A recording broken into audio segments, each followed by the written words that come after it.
Hello guys, Absolute Duelist here, coming at you with another One Piece video, and in today's One Piece video we have the final round of my first locals of OP04, and this is going to be against Zoro. Pretty much an easy matchup for Rebecca. Like, it's not hard in the slightest because we just keep removing his one drops, we keep removing his bigger characters very easily, but this is going to be the final round of the locals, and this is actually against a Disciples member, funny enough, a friend of mine that I've known for quite a long time, and it's good to see that other Yu-Gi-Oh players are getting into the game now as well. So it looks like the Zoro player is on the play. He's going to go ahead and get one Don, pass turn with no play, so he didn't open any one drops to play, but we're going to go ahead and drop the Colosseum. Or he just chose not to play the one drops because I could just kill it with potentially a Leo or potentially a Kuros, but he's going to go ahead and swing 8 with the Zoro. One of the better things to do against Rebecca, this is actually a very decent strategy where you just go ahead and swing big every turn, getting them on the low life, and then later in the game you just go for the big push. But we go ahead and play the character Rebecca, play another character Rebecca, and we're gonna probably take the Olympus here, I'll guess. Yep, because it can go ahead and decrease stuff like 5-drop Marco, and we're going to drop the IDEO so he can't just swing for like 10k into our life for free, right? Like, we don't want him to give free swings every turn, so stopping him from doing that by playing blockers is just going to be very good, and it means if he plays like a 5-drop Marco or something, we can go ahead and deal with it as well by playing maybe like a 3000 Wells, and it just makes life a bit easier. So it pressures out potential things that he could play, and he's going to swing for 9, we choose to block, and he passes there with 1 Don up. So we've got 5 Don that we're going, 6 Don that we're going to use to play a a Sabo, my mistake. And we're going to go ahead and drop 2 Corridor Colosseums there, because we only need the one that we've already got on the board. So he goes ahead and gets his 2 Don, this is his 7 Don turn, and he's going to go ahead and play a Buggy here. Using 1 Don, playing the Buggy, looking at the top 5 cards, and he didn't hit any events, sadly. Very unfortunate, and I'm probably just going to end up killing that Buggy by playing like a Kyros or maybe Cavendish or something. So we're going to see what happens. He's going to swing very big again, and I might just choose to block this. No, I choose to take it. Okay. And let's go ahead and see. We're on our 8 Don turn now. He has 1 Don active. And we just have a lot of cards in hand as well. So what is the play that we probably want to make? Like, we've got a load of Dom, so it looks like we're going to rest 5 of it to play a Cavendish here. That's going to be allowing us to get rid of the Buggy. Then we're probably going to go ahead and put a Don on the Cavendish to swing into the Buggy and then just auto-kill the Buggy without giving him a chance to counter it. Because sadly we can't kill it with the Cavendish anyway, because Cavendish is a slash character. So being able to use the ability to kill it with Cavendish's ability, it's just very good. But we go ahead and do a big swing into Buggy with all the Don, must not have had anything to play after that, and then we just pass there. Okay, so big swing with Cavendish, trashing 2. Let's see. So he goes in and plays an Otama, decreasing the Sabo, another Otama, decreasing the Cavendish, and then he goes ahead and plays a Fire Fist, getting rid of a guard point to kill those both. Okay, so he's gone ahead and gotten rid of 2 very good characters, one being a 6k blocker and one being just the 1 cost removal every single turn.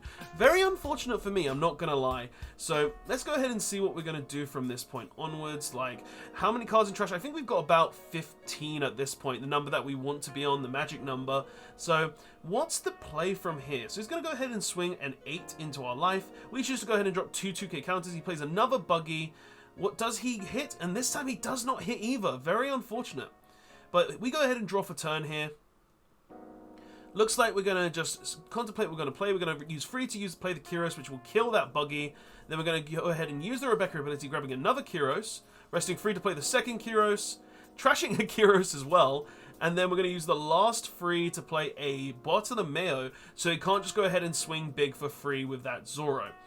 Okay, he just go ahead and drop a 9-cost Whitebeard though. That's a very powerful play here. And then he's going to go ahead and swing 6 into life. We do choose to take this, funny enough. Okay. And then we draw for turn. Maybe we've got a lot of cards that we can't use for counter right now. So we're going to go ahead and play a Hyrugian. Then we're going to use Hyrugian decreasing the Whitebeard, and then 3000 Worlds the Whitebeard as well. This is why I like Hyrugian in the deck, just because it's 10 Don just to remove anything with like a 3000 Worlds or a True Bastardo Sword. It's just a very, very good combo in my opinion. He's going to go ahead and play the 5-cost Marco though to go ahead and get rid of the Bartolomeo blocker. And then he's got 5 Don left to use as he pleases. So he's going to go ahead and swing 8 into my life again. Do we choose to take it? We do choose to take this. And then he's going to go ahead and play a Dadan, looking at the top 5, adding a Gordon. That's going to allow him to go over the Hyruujin at some point with a potential Fire Fist. So that's not really great for me, but we'll see where this goes.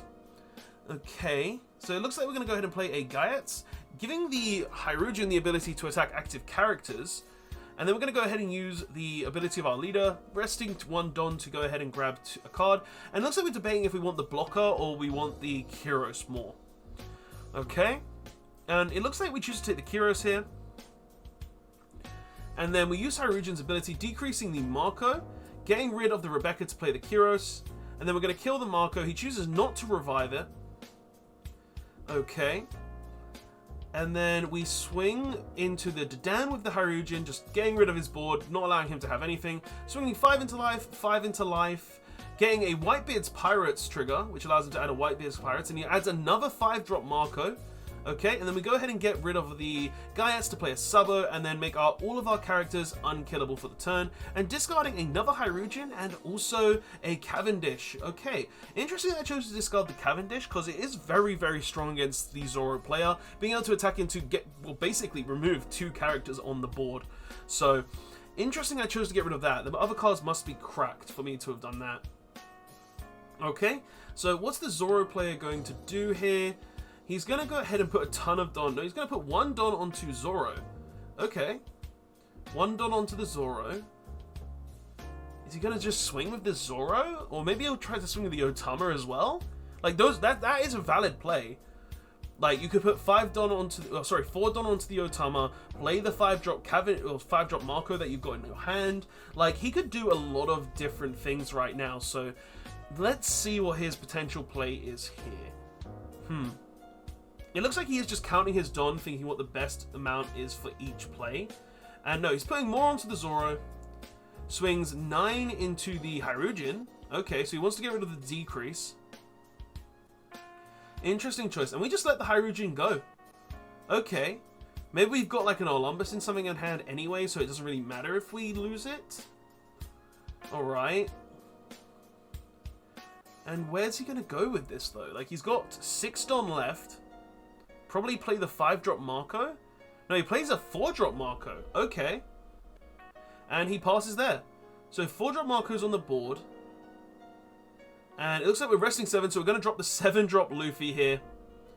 Then we're probably just going to swing big into this Marco, maybe? It looks like I'm just debating it. We're going to use the Rebecca ability first, adding an Olympus. And then we put 2 onto the Luffy, swinging into the Marco, getting rid of that.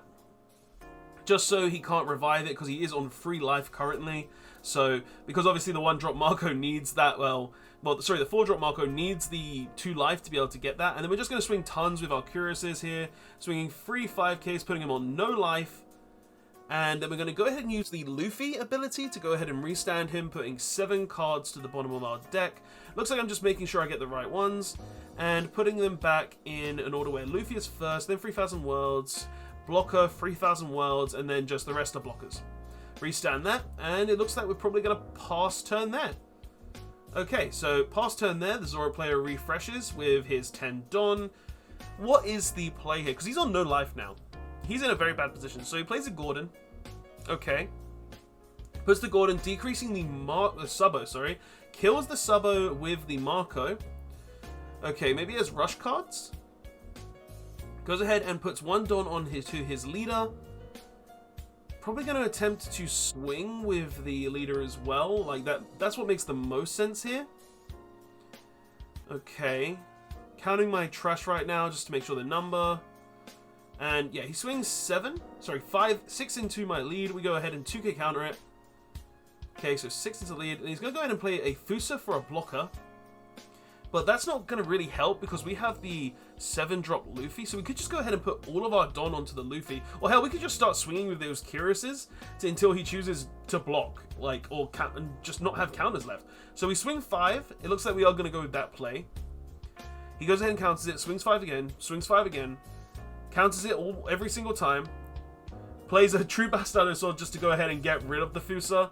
then we just go ahead and use the King Kong gun, swing for big damage, and that is game, guys. So yeah, that was my finals of the first OP04 locals I played. Zoro is still probably a contender in the format, guys. It's just gonna have a very hard time, I think, against like the luck sacking of Katakuri and also the killing potential of Rebecca, which is just very, very strong. But hey, it's still a deck that you guys can play. If you want to play it, I wouldn't suggest it because I find it very boring to play. But hey, it's a deck that you guys can definitely play and is actually still doing well, because I believe it did recently just top the PPG, or actually won the recent PPG regionals. So yeah, guys, I hope you did enjoy. Don't forget to like, comment, and subscribe, and I'll see you guys in the next one.